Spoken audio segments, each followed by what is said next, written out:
Good morning.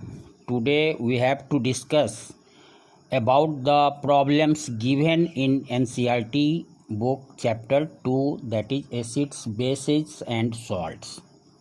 First question is, why do HCl, HNO3 like acids show acidic character in aqueous solution while solutions of compound like alcohol, glucose do not show so? We know that acidic character of a substance is due to presence of hydrogen ion in its aqueous solution. Aqueous solution means water solution. HCl and HNO3 show acidic properties in aqueous solution because they produce hydrogen ion on dissolving in water. But the solutions of compounds like alcohol, glucose do not show acidic character because they do not ionize in water to produce hydrogen ions.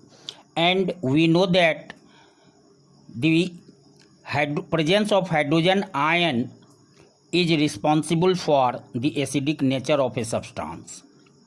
Second one is, why does an aqueous solution of an acid conduct electricity? We know that the aqueous solution of an acid conducts electricity due to the presence of charged particles called ions in it. For example, when we dissolve an acid, suppose H2SO4, then its aqueous solution contains hydrogen ion and sulfate ions.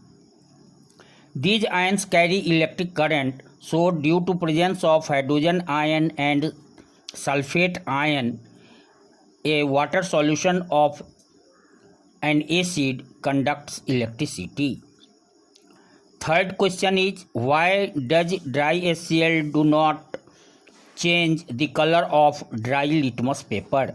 We know that dry HCl gas does not change the color of dry litmus paper because it has no hydrogen ion. Hydrogen ion in it which can impart acidic properties to it.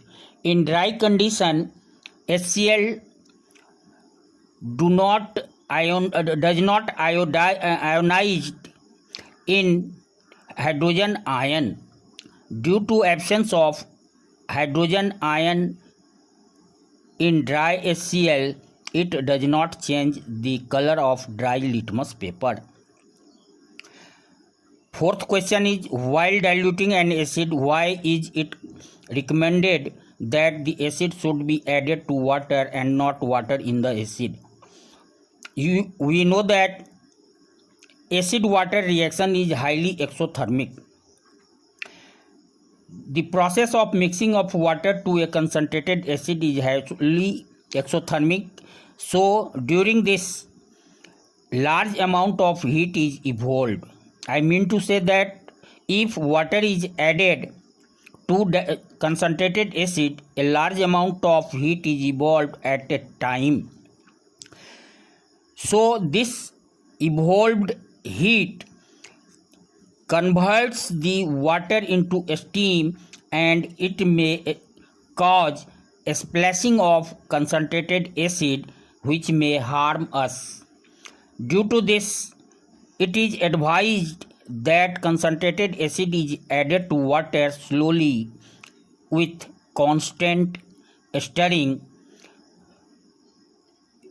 Due to constant stirring or a small amount of acid, the heat evolved is absorbed by large amount of water and acid does not splash.